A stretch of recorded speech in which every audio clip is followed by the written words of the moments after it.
বিদ্যাঙ্গন YouTube চ্যানেলে সকল উচ্চ মাধ্যমিক ছাত্রছাত্রীদের স্বাগত। যে সমস্ত ছাত্রছাত্রীরা 2025-এ ফাইনাল পরীক্ষা দিচ্ছ, 17 তারিখ অর্থাৎ আগামীকাল তোমাদের রাষ্ট্রবিজ্ঞান পরীক্ষাটি রয়েছে। তাই এই রাষ্ট্রবিজ্ঞান পরীক্ষায় যে সমস্ত এসিকিউ তোমাদের আসতে পারে সেই সমস্ত এসিকিউগুলোই আজকে তোমাদেরকে দেখিয়ে দেবো। দেখো, প্রত্যেকের কিন্তু এমসিকিউ এবং এসিকিউ নিয়ে একটা মনে জিজ্ঞাসা চিহ্ন থাকে যে কি কি এসিকিউ আসতে পারে, কি কি এমসিকিউ আসতে পারে। তা এমসিকিউ এর ভিডিও আমি অনেক আগে আপলোড করেছি, তোমরা যদি না দেখে থাকো সেটি অবশ্যই দেখে নেবে। এবং এসিকিউ যে প্রশ্ন উত্তরগুলো তোমাদের আসতে পারে সেইগুলোই আজকে আমি তোমাদের অল্প কিছু প্রশ্ন উত্তর তোমাদের দেখিয়ে দেবো। এইগুলো যদি তোমরা পড়ে নিতে পারো তাহলে কিন্তু তোমাদের এসএকিউ নিয়ে আর কোনো চিন্তাই করতে হবে না, কেননা এই এসএকিউগুলোর মধ্যে থেকেই কিন্তু তোমরা 100% কমন পাবে ফাইনাল পরীক্ষায়। তাই ফাইনাল পরীক্ষা দিতে যাওয়ার আগে তোমাদের যে সমস্ত এসএকিউগুলো পড়তে হবে সেই এসএকিউগুলো রাষ্ট্রবিজ্ঞান থেকে যেগুলো কিনা তোমাদের পরীক্ষায় আসতে চলেছে সেগুলোই আজকে আমি তোমাদেরকে এই ভিডিওতে দেখিয়ে দেবো। তাই ভিডিওটি ভালো লাগলে অবশ্যই কিন্তু একটা লাইক করে দিও এবং চ্যানেলে নতুন হয়ে থাকলে চ্যানেলটিকে সাবস্ক্রাইব করে রাখো এবং নিজেদের বন্ধু বান্ধবের মধ্যে যত পারো ভিডিওটি শেয়ার করে রাখো। তাহলে দেখতে থাকো যে সমস্ত প্রশ্ন উত্তরগুলো এসিকিউ এর আমি তোমাদের দেখিয়ে দিয়েছি। তাহলে দেখে নাও যে সমস্ত এসিকিউগুলো তোমাদের ফাইনাল পরীক্ষা আসতে চলেছে। 2-এর দাগের সমস্ত প্রশ্নগুলো থাকে। তোমরা জানো যে এসিকিউ সাধারণত 2-এর দাগে থাকে। তা যে প্রশ্নগুলো তোমাদের প্রথমেই পড়তে হচ্ছে, জোট নিরপেক্ষতার মূল উৎস কি? না সদ্য স্বাধীন দেশগুলো জাতীয় স্বার্থ ও নিরাপত্তা, অথবা তৃতীয় বিশ্বের দেশ কোনগুলি? ভেনেজুয়েলা, ফিলিপাইন এবং মিশর। 2 নম্বর প্রশ্ন, পেরেস্ত্রোইকা বলতে কি বোঝো? না পেরেস্ত্রোইকা শব্দের অর্থ হলো পুনর্গঠন, আর্থিক ও সামাজিক সংস্কার করার উদ্দেশ্যে 1990 সালে রাশিয়ার রাষ্ট্রপ্রধান মিখাইল গর্বাচেভ যে পুনর্গঠন প্রক্রিয়া শুরু করেছিলেন তাকে পেরেস্ত্রোইকা নামে পরিচিত। এই উদ্দেশ্য ছিল সামাজিক ও অর্থনৈতিক ক্ষেত্রে রাষ্ট্রীয় কর্তৃত্ব অবসান ঘটানো। 3 নম্বর প্রশ্ন, ঠান্ডা লড়াইয়ের বিপরীত অবস্থার নাম কি? না দাতাত হলো ঠান্ডা লড়াইয়ের বিপরীত অবস্থা, অথবা দিয়ে কোন সালে ঠান্ডা লড়াইয়ের সমাপ্তি ঘটে? 1991 সালে। 4 নম্বর প্রশ্ন, ভারতের বিদেশ নীতির প্রধান স্তম্ভ কি? জোট নিরপেক্ষতা, অথবা দিয়ে প্রতিরোধ নীতির মূল প্রয়োগকর্তা কে? জওহরলাল নেহরু। 5 নম্বর প্রশ্ন, দ্য রিলেশন অফ নেশন গ্রন্থের লেখক কে? Frederick H হার্টম্যান। সাপটা গঠনের মূল উদ্দেশ্য কি? না সার্ক দেশগুলোর মধ্যে বাণিজ্যিক বৃদ্ধি এবং অর্থনৈতিক সহযোগিতা, অথবা দিয়ে প্রশ্ন, না বিদেশ নীতি ও কূটনৈতিক নীতির মধ্যে প্রধান পার্থক্য কি? না বৈদেশিক নীতি হলো উদ্দেশ্য এবং কূটনীতি হলো আন্তর্জাতিক সম্পর্কের হাতিয়ার। 7 নম্বর প্রশ্ন, সম্মিলিত জাতিপুঞ্জের কোন দুটি সংস্থা সনদ সংশোধনের কাজ করে? সাধারণ পরিষদ ও নিরাপত্তা পরিষদ, অথবা দিয়ে সম্মিলিত জাতিপুঞ্জের সনদের যে কোনো একটি নীতি উল্লেখ করো? আন্তর্জাতিক শান্তি ও নিরাপত্তা। 8 নম্বর প্রশ্ন, মানবাধিকার দিবস রূপে বছরে কোন দিনটি পালিত হয়? 10ই ডিসেম্বর। ইউনিসেফ কি? না জাতিসংঘ আন্তর্জাতিক জরুরি শিশু তহবিল বা United Nations International Children's Emergency fund জাতিসংঘের একটি বিশেষ সংস্থা যা বিভিন্ন দেশের, বিশেষ করে উন্নয়নশীল দেশের শিশুদের সেবা প্রদান করে। মাতৃ ও শিশু স্বাস্থ্য, পুষ্টি ও রোগ প্রতিরোধ, প্রাথমিক স্বাস্থ্য পরিচর্যা, মৌলিক শিক্ষা, স্যানিটেশন ও নারী উন্নয়নের ক্ষেত্রে এই প্রতিষ্ঠানটি কাজ করে থাকে। দ্বৈত ভেটো কি? না নিরাপত্তা পরিষদের স্থায়ী সদস্যরা যখন একই বিষয়ে দুবার ভেটো প্রয়োগ করে তখন তাকে দ্বৈত ভেটো বা ডাবল ভেটো বলে, অথবা দিয়ে নিরাপত্তা পরিষদের অস্থায়ী সদস্যদের কোন সংস্থা নির্বাচিত করে? সাধারণ পরিষদ। 11 নম্বর প্রশ্ন, ভারতের রাষ্ট্রপতির পকেট ভেটো ক্ষমতা বলতে কি বোঝো? না রাষ্ট্রপতি যখন সংসদের একটি বিলের বিষয়ে সিদ্ধান্ত না নেওয়ার সিদ্ধান্ত নেন তখন ভারতের রাষ্ট্রপতির এই ভেটো ক্ষমতাকে রাষ্ট্রপতির পকেট ভেটো ক্ষমতা বলা হয়। অথবা দিয়ে ভারতের উপরাষ্ট্রপতি কিভাবে নির্বাচিত হন? না উত্তর হবে উপরাষ্ট্রপতি সংসদের উভয় কক্ষের সংসদের দ্বারা নির্বাচিত হন। সংসদের উভয় কক্ষের সংসদের নিয়ে একটি নির্বাচন সংস্থা গঠিত হয়। ওই নির্বাচনী সংস্থা দ্বারা সমানুপাতিক প্রতিনিধিত্বের একক হস্তান্তরযোগ্য ভোটে এবং গোপন ভোটপত্রের মাধ্যমে তিনি নির্বাচিত হন। 12 নম্বর প্রশ্ন, ভারতের একটি অঙ্গরাজ্যের সাংবিধানিক প্রধান কে? রাজ্যপাল। 13 নম্বর প্রশ্ন, সুপ্রিম কোর্টের এখতিয়ার বা এলাকাগুলি কি কি? না সুপ্রিম কোর্টের মূল এলাকা, আপিল এলাকা এবং পরামর্শমূলক এখতিয়ার রয়েছে। অথবা দিয়ে গণ আদালতের কার্যাবলী কি কি? না সর্বোচ্চ গণ আদালতের দায়িত্ব হলো স্থানীয় আদালতগুলোর দেয়া রায়, আপিল মামলা ও আপত্তিকৃত মামলা, আর সর্বোচ্চ গণ অভিশংসক বিভাগের বিচারে তত্ত্বাবধান ব্যবস্থা অনুসারে দাখিল করা আপত্তিকৃত মামলাগুলো বিচার করা, মৃত্যুদণ্ড পুনরায় পর্যালোচনা করা, বিভিন্ন স্তরের গণ আদালতে দেয়া রায়গুলোকে পর্যালোচনা করা। 14 নম্বর প্রশ্ন, ভ্রাম্যমাণ আদালত কোথায় দেখা যায়? বাংলাদেশে। 15 নম্বর, ভারতের ক্ষুদ্রতম রাজনৈতিক ব্যবস্থা ছিল গ্রাম পঞ্চায়েত। অথবা গ্রাম সংসদ কাদের নিয়ে গঠিত হয়? গ্রাম সংসদগুলি পশ্চিমবঙ্গে বিধানসভার ভোটার তালিকাভুক্ত ব্যক্তিদের নিয়ে গঠিত। 16 নম্বর প্রশ্ন, মিউনিসিপ্যাল কর্পোরেশনের মুখ্য কার্যনির্বাহক কি নামে পরিচিত? না, মিউনিসিপ্যাল কর্পোরেশনের মুখ্য কার্যনির্বাহক কমিশনার নামে পরিচিত। 2 নম্বরের 2 দাগের আবার প্রথম প্রশ্ন, মার্শাল পরিকল্পনা কেন নাম দেওয়া হয়েছিল? না, দ্বিতীয় বিশ্বযুদ্ধের পর যুদ্ধবিধ্বস্ত ইউরোপের অর্থনৈতিক দুরবস্থার সুযোগে সাম্যবাদের প্রসারের সম্ভাবনা বেড়ে যায়। এই পরিস্থিতিতে ইউরোপের অর্থনৈতিক পুনরুজ্জীবন ঘটিয়ে ইউরোপের সাম্যবাদের প্রসার ও সোভিয়েত রাশিয়ার অগ্রগতি রোধের চেষ্টা শুরু হয়। এই উদ্দেশ্যে মার্কিন পররাষ্ট্র সচিব জর্জ সি মার্শাল 1947 সালে 5 জুন হার্ভার্ড বিশ্ববিদ্যালয়ে প্রদত্ত এক ভাষণে মার্কিন অর্থ সাহায্যের পরিকল্পনা ঘোষণা করেন। এই প্রস্তাবিত পরিকল্পনা মার্শাল পরিকল্পনা নামে পরিচিত। মিডো কথাটির পুরো নাম কি? না, Middle East Defence Organisation. SALT 1 এর লক্ষ্য কি ছিল? না, সল্ট 1 এর লক্ষ্য ছিল মার্কিন যুক্তরাষ্ট্র এবং সোভিয়েত ইউনিয়ন উভয় দেশের পারমাণবিক অস্ত্রাগার নিয়ন্ত্রণ এবং শেষ পর্যন্ত হ্রাস করা। অথবা দিয়ে ভারতে কখন এবং কোথায় জোট নিরপেক্ষ শীর্ষ সম্মেলন অনুষ্ঠিত হয়েছিল? 1983 সালে দিল্লিতে। ওয়ার্স চুক্তি কেন স্বাক্ষরিত হয়েছিল? 1955 খ্রিস্টাব্দের 14 মে সাম্যবাদের প্রসারের লক্ষ্যে ওয়ার্স চুক্তি স্বাক্ষরিত হয়। পঞ্চপ্রধান বা বিগ 5 এশিয়ার প্রতিনিধিত্বকারী রাষ্ট্র কোনটি? চীন। প্রতি রাষ্ট্রের পররাষ্ট্রনীতির প্রধান লক্ষ্য কি? নিজস্ব নিরাপত্তা রক্ষা এবং দেশের সার্বিক উন্নয়ন। দ্য মেকিং অফ ফরেন পলিসির রচয়িতাকে জোসেফ ফ্রাঙ্কেল 1-2-3 চুক্তির মধ্যে স্বাক্ষরিত হয়েছিল ভারত ও আমেরিকার মধ্যে।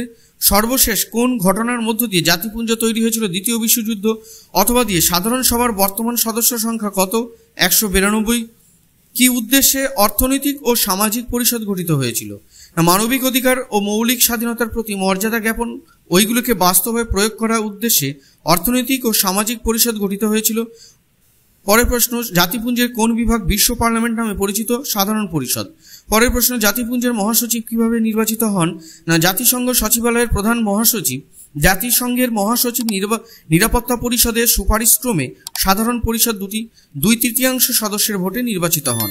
স্থায়ী ও অস্থায়ী প্রশাসকের মধ্যে পার্থক্য কি? স্থায়ী প্রশাসক দীর্ঘকালীন সময়ের জন্য নির্বাচিত হন, অন্যদিকে অস্থায়ী প্রশাসক স্বল্পকালীন সময়ের জন্য নির্বাচিত হন। বর্তমানে আইনের সর্বপ্রধান উৎস কি? সংবিধান। সরকারের কোন বিভাগকে আইনের ব্যাখ্যাকর্তা ও রক্ষাকর্তা বলা হয়? বিচার বিভাগকে। পরের প্রশ্ন, ভারতের রাষ্ট্রপতির পদ শূন্য হলে কতদিনের মধ্যে নতুন রাষ্ট্রপতি নির্বাচিত হয়? 6 মাসের মধ্যে। কিচেন ক্যাবিনেট বলতে কি বোঝো? না, দ্রুত গুরুত্বপূর্ণ সিদ্ধান্ত গ্রহণের জন্য প্রধানমন্ত্রী গুরুত্বপূর্ণ 2-3 জন মন্ত্রীকে নিয়ে ক্যাবিনেটের ভেতরেই আরও ক্ষুদ্র একটা সংস্থা গড়ে তোলেন, একে কিচেন ক্যাবিনেট বলে। অথবা দিয়ে 0 আওয়ার বলতে কি বোঝায়? না, 0 আওয়ার বলতে বোঝায় যে একটি আইনসভায় প্রশ্নোত্তর পর্বের শেষ হওয়ার পরে থেকে দুপুর 12টা থেকে বেলা 1টা পর্যন্ত আইনসভার যে কোনো কক্ষের কাজকর্ম চলে না বললেই চলে, একেই বলা হয় 0 আওয়ার। গ্রাম পঞ্চায়েতের বিচার বিভাগীয় সংস্থা কোনটি? ন্যায় পঞ্চায়েত। মিউনিসিপ্যাল কর্পোরেশনের মূল কার্যনির্বাহী কি নামে পরিচিত? মেয়র। গ্রাম সংসদ কাদের নিয়ে গঠিত? বিধানসভার ভোটার তালিকাভুক্ত ব্যক্তিদের নিয়ে। পৌরসভার আয়ের একটি উৎস লেখো জমি ও বাড়ির ওপর আরোপিত কর। সুয়েজ সংকট কবে দেখা দেয়? 29 অক্টোবর 1956 সালে মার্কিন যুক্তরাষ্ট্রের নেতৃত্বে গঠিত একটি সামরিক জোটের নাম হলো ন্যাটো। 2টি জোট নিরপেক্ষ রাষ্ট্রের নাম হলো ভারত ও পাকিস্তান। সেন্টো কথাটির পুরো নাম কি? Central treaty organization. মার্শাল পরিকল্পনা কবে কার্যকরী হয়? 1948-এর। LTTE এর পুরো কথা নাম কি? না, লিবারেশন টাইগার্স অফ তামিল এলাম। 1-2-3 চুক্তি কি? আগেই বলেছি। কূটনীতি বা পররাষ্ট্রনীতির মধ্যে প্রধান পার্থক্য কি? না, পররাষ্ট্রনীতি যে দেশে অবস্থান গ্রহণ করে এবং বিশ্বে তার জাতীয় স্বার্থ প্রচারের জন্য ব্যবস্থাগত কৌশল বোঝায়, আর অন্যদিকে কূটনীতি বলতে বোঝায় একটি দেশ অন্য দেশের সাথে আলোচনার মাধ্যমে তার চাহিদা অর্জন কিভাবে এগিয়ে যায়। গুজরাল ভক্ট্রিন কি? না, গুজরাল মতবাদ 1990 খ্রিস্টাব্দে দশকে প্রাক্তন ভারতীয় প্রধানমন্ত্রী কে গুজরাল দ্বারা প্রস্তাবিত নির্ধারিত নীতিগুলিকে বোঝায়। এই প্রস্তাবের লক্ষ্য ভারত ও তার প্রতিবেশী দেশগুলির মধ্যে, বিশেষ করে পাকিস্তানের মধ্যে শান্তিপূর্ণ বন্ধুত্বপূর্ণ সম্পর্ককে উন্নত করা। ইউনিসেফ কথাটির পুরো নাম কি? না, United Nations International Children's Emergency Fund. UNESCO কথাটির পুরো কথা কি? United Nations Educational Scientific and Cultural organisation.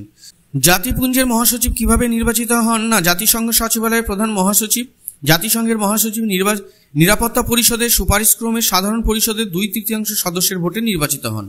বিশ্ব স্বাস্থ্য সংস্থা কবে গঠিত হয়? 1948 সালের 7 এপ্রিল। আটলান্টিক সনদ কবে কাদের মধ্যে স্বাক্ষরিত হয়? 1941 খ্রিস্টাব্দের 9 আগস্ট মার্কিন যুক্তরাষ্ট্রের রাষ্ট্রপতি ফ্র্যাঙ্কলিন রুজভেল্ট ও ব্রিটিশ প্রধানমন্ত্রী উইনস্টন চার্চিলের মধ্যে। স্থায়ী প্রশাসক বলতে কি বোঝো? না প্রতিযোগিতামূলক পরীক্ষার দ্বারা নিযুক্ত উচ্চপদস্থ সরকারি কর্মচারীদের স্থায়ী প্রশাসক বলা হয়। অথবা দিয়ে বিচার বিভাগ কিভাবে মৌলিক অধিকারের রক্ষাকর্তা হিসেবে কাজ করে? না বিচার বিভাগীয় পর্যালোচনার ক্ষমতা রয়েছে, যা আদালতকে দেয় না আইনসভা কর্তৃক প্রণীত আইন পরীক্ষা করা এবং মৌলিক অধিকার লঙ্ঘন করে তা অবৈধ ঘোষণা করার ক্ষমতা। তাই বিচার বিভাগকে মৌলিক অধিকারের রক্ষক বলা হয়। ক্ষমতা স্বতন্ত্রীকরণ নীতির পীঠস্থান হিসেবে কোন রাষ্ট্রকে চিহ্নিত করা হয়? মার্কিন যুক্তরাষ্ট্রকে। রাজ্য জনকৃতক কমিশনের সদস্যদের কার্যকালের মেয়াদ কত বছর? 6 বছর। প্রধানমন্ত্রী হতে গেলে প্রার্থীর ন্যূনতম কত বছর বয়স হতে হবে? 25 বছরের বেশি হতে হবে, অথবা তার রাজ্যসভার সদস্য হন তার বয়স হবে 30 বছরের বেশি। ভারতের রাষ্ট্রপতিকে কোন বিভাগ অপসারণ করতে পারে? আইন বিভাগ। জেলা পরিষদের বাজেট কে অনুমোদন করেন? রাষ্ট্রপতি। কাউন্সিলর পদপ্রার্থী দুটি যোগ্যতা বলো। 1 নম্বর দিয়ে লিখবে নিজের ওয়ার্ডের প্রাথমিক বিচার কার্য পরিচালনা করা। 2 নম্বর হচ্ছে নিজের ওয়ার্ডের রাস্তা ও ড্রেন উন্নয়ন করা। বিডিও কোন স্তরে প্রশাসনিক প্রধান? পঞ্চায়েত স্তরে। কলকাতা কর্পোরেশনের দুটি কাজ লেখো। কলকাতা পৌর এলাকায় পানীয় জল সরবরাহ। 2 হচ্ছে ময়লা আবর্জনা ও অন্যান্য দূষণ সৃষ্টিকারী পদার্থ অপসারণ। তারপরে কি ন্যাটো কথাটির পুরো নাম কি? North Atlantic treaty organization. জোট নিরপেক্ষ আন্দোলনের 2জন মুখ্য প্রবক্তার নাম বলো। না জওহরলাল নেহরু, ইন্দোনেশিয়ার রাষ্ট্রপতি সুকর্ণ। দ্বিমেরু বিশ্বের দুটি মেরু কি কি ছিল? মার্কিন যুক্তরাষ্ট্র এবং সোভিয়েত ইউনিয়ন। ভারতে বিদেশ নীতির প্রধান স্তম্ভ কি? জোট নিরপেক্ষতা। যে কোনো একটি পঞ্চশীল নীতি উল্লেখ করো। না একটি পঞ্চশীল নীতি হলো অনাক্রমণ। সার্কের নবীনতম সদস্য দেশ কোনটি? আফগানিস্তান। ব্রিক্সের সদস্য দেশগুলি কি কি? ব্রাজিল, রাশিয়া, ভারত, চীন, দক্ষিণ আফ্রিকা। না সম্মিলিত জাতিপুঞ্জের পূর্বসূরি সংস্থাটির নাম কি? না জাতিসংঘ বা লিগ অব নেশনস। আটলান্টিক সনদ কত সালে স্বাক্ষরিত হয়? 1941 সালে। আন্তর্জাতিক বিচারালয়ের বিচারপতিগণ কিভাবে অবসর গ্রহণ করেন? প্রতি 3 বছর অন্তর 1/3 বিচারপতি অর্থাৎ 5 জন অবসর গ্রহণ করেন। গ্যাট এর সম্পূর্ণ নাম কি? না general agreement on tariffs and trade. সাধারণ সভার বার্ষিক অধিবেশন কবে বসে? না সাধারণ সভার বার্ষিক অধিবেশন বসে প্রতি বছর সেপ্টেম্বর মাসে 3য় মঙ্গলবার। শাসন বিভাগের অস্থায়ী অংশ বলতে কি বোঝায়? না শাসন বিভাগের যে অংশ নির্বাচনে জয়ী হয় সীমিত মেয়াদের ভিত্তিতে শাসন কার্যে অংশগ্রহণ করে সেই অংশটিকে অস্থায়ী অংশ বলা হয়। মন্ত্রী পরিষদের সদস্যগণ শাসন বিভাগের অস্থায়ী বা রাজনৈতিক অংশের অন্তর্ভুক্ত। অর্পিত ক্ষমতা প্রস্তুত আইনের সংজ্ঞা দাও, খুব ইম্পর্টেন্ট। আইন বিভাগ কর্তৃক অর্পিত ক্ষমতা ভিত্তিতে শাসন বিভাগ যে আইন রচনা করে তাকে অর্পিত ক্ষমতা প্রস্তুত আইন বলে। ভারতের রাষ্ট্রপতি কার দ্বারা নির্বাচিত হন? না ভারতের রাষ্ট্রপতি পার্লামেন্টের উভয় কক্ষে নির্বাচিত সদস্য এবং রাজ্য বিধানসভা নির্বাচিত সদস্যদের গঠিত একটি নির্বাচক সংস্থার দ্বারা নির্বাচিত হন। রাজ্যপালের একটি স্বেচ্ছাধীন ক্ষমতা উল্লেখ করো। না স্বেচ্ছাধীন ক্ষমতা প্রয়োগ করে রাজ্যপাল রাজ্যের বিধানসভা ভেঙে দিতে পারেন। ভারতের প্রধানমন্ত্রী হতে গেলে প্রার্থীকে ন্যূনতম কত বছর বয়স হতে হবে? ন্যূনতম 25 বছর বয়স হতে হবে। কতজন সংখ্যা বিশিষ্ট শহরে পৌর নিগম থাকে? না কমপক্ষে 10 লক্ষ জনসংখ্যা বিশিষ্ট শহরে পৌর নিগম থাকে। জেলা পরিষদের প্রশাসনিক প্রধান কে? না জেলা পরিষদের প্রশাসনিক প্রধান হলেন সভাধিপতি। ভারতের প্রধান লোকপাল হিসেবে কে নিযুক্ত হয়েছিলেন? ভারতের প্রধান লোকপাল হিসেবে নিযুক্ত হয়েছেন পিনাকি চন্দ্র ঘোষ। তারপরে প্রশ্ন, বড় কমিটি কিভাবে গঠিত হয়? না 3 লক্ষ বা তার বেশি জনসংখ্যা বিশিষ্ট পৌরসভায় বড় কমিটি থাকে। তো উক্ত পৌরসভা ওয়ার্ডগুলিকে 5টিতে বড়কে ভাগ করে ওয়ার্ডের নির্বাচিত কাউন্সিলরদের নিয়ে বড় কমিটি গঠিত হয়। ভারতে মৌলিক অধিকার বলবৎ করার জন্য যে কোনো 2টি লেখো এর নামকরণ, বন্দি, প্রত্যক্ষীকরণ এবং পরমাদেশ। 0 আওয়ার কাকে বলে আগেই বলেছি। ছাঁটাই প্রস্তাব কত প্রকার? 3 প্রকার। ব্যয় সংক্ষেপ সম্পর্কিত, নীতিভিত্তিক এবং প্রতীকী ছাঁটাই প্রস্তাব। ভারতের অঙ্গরাজ্যের রাজ্যপালের যে কোনো একটি স্বেচ্ছাধীন ক্ষমতা উল্লেখ করো, আগেই বলেছি। ভারতের অঙ্গরাজ্যের মুখ্যমন্ত্রীকে কে নিয়োগ করেন? রাজ্যপাল। ভারতের প্রধানমন্ত্রী যে কোনো একটি গুরুত্বপূর্ণ কাজ উল্লেখ করো, আগেই বলেছি। ভারতের রাষ্ট্রপতি তার পদ থেকে কিভাবে অপসারিত হন, আগেই বলেছি। ভারতের উপরাষ্ট্রপতি কিভাবে নির্বাচিত হন, আগেও বলেছি। বিচার বিভাগের স্বাধীনতা রক্ষার 2টি পদ্ধতি উল্লেখ করো। না বিচার বিভাগকে আইন ও শাসন বিভাগের প্রভাবমুক্ত করা। 2 নম্বর হচ্ছে বিচারপতিদের কার্যকালের স্থায়িত্ব নিশ্চিত করা। স্থায়ী প্রশাসক বলতে কি বোঝো? না প্রতিযোগিতামূলক পরীক্ষার দ্বারা নিযুক্ত উচ্চপদস্থ সরকারি কর্মচারীদের স্থায়ী প্রশাসক বলা হয়। 1 কক্ষ বিশিষ্ট আইনসভার বিপক্ষে একটি যুক্তি দাও। না বিপক্ষে একটি যুক্তি হলো এইরূপ আইনসভায় সুচিন্তিত আইন প্রণয়ন সম্ভব নয়। গান্ধীজির অহিংস নীতির 2টি বৈশিষ্ট্য লেখো। না গান্ধীজির অহিংস নীতি হলো ইতিবাচক, অহিংসা মানে নিষ্ক্রিয়তা নয়। অথবা দিয়ে গান্ধীজির সত্যাগ্রহের নীতি দুটি বৈশিষ্ট্য লেখো, না সত্যাগ্রহের পথ এবং পদ্ধতি অহিংস, সত্যাগ্রহের দুর্বলতার কোনো স্থান নেই। পরের প্রশ্ন, মার্ক্সবাদের যে কোনো দুটি উৎসের নাম লেখো। জার্মান ভাববাদী দর্শন এবং ব্রিটিশ অর্থশাস্ত্র দ্বন্দ্বমূলক বাস্তুবাদের যে কোনো দুটি সূত্রের উল্লেখ করো। না পরিমাণগত পরিবর্তন থেকে গুণগত পরিবর্তন এবং নীতির নীতিকরণ। তারপর হচ্ছে অর্থনৈতিক ও সামাজিক পরিষদের একটি বিশেষজ্ঞ সংস্থার নাম লেখো। আন্তর্জাতিক শ্রমিক সংস্থা। ভারতের পররাষ্ট্রনীতির একটি মূল বৈশিষ্ট্য উল্লেখ করো। না পররাষ্ট্রনীতির একটি মূল বৈশিষ্ট্য হলো জোট নিরপেক্ষতা। জাতীয় ক্ষমতা কাকে বলে আগেই বলেছি। জাতীয় স্বার্থ বলতে কি বোঝায় আগেই বলেছি। সুয়েজ সংকট কবে দেখা যায়? 1956 সালে। বর্তমানের জোট নিরপেক্ষ আন্দোলনের একটি প্রাসঙ্গিকতা উল্লেখ করো। না বর্তমানে একমেরু বিশ্বে শান্তিপূর্ণ সহাবস্থানের ক্ষেত্রে জোট নিরপেক্ষ আন্দোলনের বিশেষ ভূমিকা আছে। পঞ্চশীল নীতি কি কে কবে ঘোষণা করেন? না প্রধানমন্ত্রী জওহরলাল নেহরু এটি ঘোষণা করেন। সিটিবিটি কি আগেই বলেছি। দাতা তো ঠান্ডা লড়াইয়ের মধ্যে প্রধান পার্থক্য কি আগেই বলে দিয়েছি। দ্বিমেরুকরণ রাজনৈতিক বলতে কি বোঝায় আগেই বলেছি। জাতিপুঞ্জের মহাসচিব কিভাবে নির্বাচিত হন? ইউনেস্কো কি আগেই বলেছি এগুলো। ভারতের রাষ্ট্রের সাংবিধানিক প্রধান কে? মহামান্য রাষ্ট্রপতি। রাজ্য আইনসভার নেতা কে? অঙ্গরাজ্যের মুখ্যমন্ত্রী। ভারতের অঙ্গরাজ্যের মুখ্যমন্ত্রী একটি গুরুত্বপূর্ণ কাজ উল্লেখ করো। না রাজ্যপালের পরামর্শদাতা হিসাবে তিনি কাজ করে থাকেন। দ্বিকক্ষ বিশিষ্ট আইনসভার পক্ষে একটি যুক্তি দাও। অবিবেচনা প্রস্তুত ও স্বৈরাচারী আইন প্রণয়ন রোধ করা। রাষ্ট্রকর্তৃত্ব বা আমলা কাদের বলে? খুব ইম্পর্টেন্ট প্রশ্ন। না প্রতিযোগিতামূলক পরীক্ষার মাধ্যমে নিযুক্ত সরকারের উচ্চপদস্থ কর্মচারীদের আমলা বা রাষ্ট্রকৃতক বলা হয়। গ্রাম পঞ্চায়েতের সভায় কে সভাপতিত্ব করেন আগেই বলেছি। পঞ্চায়েত ব্যবস্থায় মহিলাদের জন্য আসন সংখ্যা সংরক্ষিত থাকে মোট আসনের 50%। পশ্চিমবঙ্গের পৌরসভার আয়ের একটি উৎস লেখো আগেই বলেছি। জেলা সংসদের প্রধান কাজ কি আগেই বলেছি। সম্মিলিত জাতিপুঞ্জের সনদে কতগুলি ধারা আছে? 111টি। নিরাপত্তা পরিষদে কোন কোন দেশ ভেটো প্রয়োগের ক্ষমতা আছে? আমেরিকা, রাশিয়া, চীন, ব্রিটেন ও ফ্রান্স। সম্মিলিত জাতিপুঞ্জের অর্থনৈতিক ও সামাজিক পরিষদে একটি কাজ উল্লেখ করো আগেই বলেছি। জোট নিরপেক্ষ আন্দোলনের প্রধান উল্লেখ্য কি কি? ভারতের বিদেশ নীতি প্রধান স্তম্ভ কি আগেই বলেছি। তাহলে এই ধরনের প্রশ্ন তোমরা কিন্তু যদি প্র্যাকটিস করো তোমরা কিন্তু 100% নিশ্চিন্ত থাকো এর মধ্যে থেকে তোমরা ফাইনাল পরীক্ষায় কমন পাবেই। তোমাদের অন্য কোনো প্রশ্ন এসসিকিউ প্রশ্ন পড়ার দরকার নেই। তোমরা এগুলো বাড়িতে ভালো করে প্র্যাকটিস করো। তোমরা কিন্তু 16 নম্বরে যে এসসিকিউ আসবে এখান থেকে কমন পেয়ে যাবে। এখান থেকে যে প্রশ্নগুলো তোমাদের দেখিয়ে দিয়েছি এগুলো কিন্তু খুবই গুরুত্বপূর্ণ প্রশ্ন। না আন্তর্জাতিক আদালত কোথায় অবস্থিত? নেদারল্যান্ডের হেগ শহরে। সম্মিলিত জাতিপুঞ্জের দিবস রূপে বছরে কোন দিনটি প্রতিপালিত হয়? 24শে অক্টোবর। রাজ্যপালের স্বেচ্ছাধীন ক্ষমতা বলতে কি বোঝো আগেই বলেছি। সরকারের কোন বিভাগ সংবিধানের ব্যাখ্যাকর্তা হিসেবে ভূমিকা পালন করেন? না বিচার বিভাগ সংবিধানের ব্যাখ্যাকর্তা হিসেবে ভূমিকা পালন করে। পৌরসভা দুটো কাজ উল্লেখ করো। না বেআইনি নির্মাণ বন্ধ করা। 2 হচ্ছে জলাশয়, কুয়ো, টিউবওয়েল খননের অনুমতি প্রদান করা। নাম এর পুরো কথাটি কি? নন অ্যালাইনমেন্ট মুভমেন্ট। মার্শাল পরিকল্পনার মূল উদ্দেশ্য কি ছিল? দাতাত বলতে কি বোঝে? দেখো প্রত্যেকটা প্রশ্ন কিন্তু ইম্পর্টেন্ট। গুজরাল নীতি কার সৃষ্টি? প্রাক্তন প্রধানমন্ত্রী ইন্দ্র কুমার গুজরাল। তাহলে এই প্রশ্নগুলো তোমরা প্র্যাকটিস করো, এইখান থেকেই কিন্তু তোমরা 100% কমন পেয়ে যাবে। গণ আদালতে কার্যাবলী কি? বিনা খরচে দ্রুত এবং সহজ পদ্ধতিতে বিরোধ মীমাংসার ব্যবস্থা। পশ্চিমবঙ্গের পঞ্চায়েত ব্যবস্থা সর্বোচ্চ স্তরের নাম কি? জেলা পরিষদ। দেখো সমস্ত প্রশ্নের উত্তরগুলো কিন্তু এখানে দেওয়া আছে, তোমাদের কিন্তু বই থেকে খুঁজতে হবে না। স্বপরিষদ মেয়রের মোট সদস্য সংখ্যা কত? 12। লোক আদালত কোথায় প্রথম প্রতিষ্ঠিত হয়েছিল? দিল্লিতে। বিচার বিভাগীয় অসক্রিয়তা বলতে কি বোঝো? মানবাধিকার রক্ষা এবং সামাজিক ন্যায় বিচার প্রতিষ্ঠার স্বার্থে বিচার বিভাগের অপ্রথাগত ভূমিকা পালন করাই হলো বিচার বিভাগীয় অতি সক্রিয়তা। পরমাদেশ কথার অর্থ কি? না পরমাদেশ কথার অর্থ হলো আমরা আদেশ করছি। সমমর্যাদা সম্পন্ন ব্যক্তিদের মধ্যে অগ্রগণ্য বলে কাকে অভিহিত করা হয়? না প্রধানমন্ত্রীকে।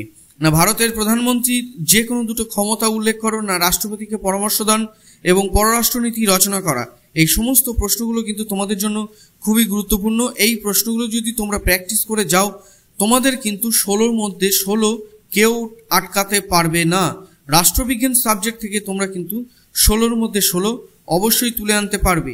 তাহলে এই প্রশ্নগুলো তোমরা প্র্যাকটিস করো, তোমাদের বই থেকে উত্তর খুঁজে বের করতে হবে না। জাস্ট শুধু তোমরা এর স্ক্রিনশটটি করে নাও, দিয়ে নিজেদের মোবাইলে বাড়িতে বসে পড়ো। তোমরা কিন্তু অনায়াসে এখান থেকে কিন্তু 16 নম্বরে যে এসসিকিউ আসবে তোমরা কিন্তু তুলে আনতে পারবে। তাহলে প্রত্যেকেই ভালো থেকো। পরবর্তী ভিডিওতে আবার তোমাদের সাথে দেখা হচ্ছে অন্য কোনো বিষয় নিয়ে। রাষ্ট্রবিজ্ঞান সাবজেক্টটি ভালো করতে হবে এই শপথ নিয়েই কিন্তু তোমরা পরীক্ষা দিতে যাবে, কেননা রাষ্ট্রবিজ্ঞানে কিন্তু খুব ভালো নম্বর পাওয়া যায়। যদি ঠিকঠাক পয়েন্ট করে তোমরা যদি লিখে আসতে পারো রাষ্ট্রবিজ্ঞানে কিন্তু তোমরা অ্যাবাভ 90 তোমরা কিন্তু মার্কস ইজিলি তুলতে পারবে। তাই এসএ কিউ তোমাদেরকে দেখিয়ে দিলাম যে সমস্ত এসএ কিউ তোমাদের ফাইনাল পরীক্ষায় আসতে পারে।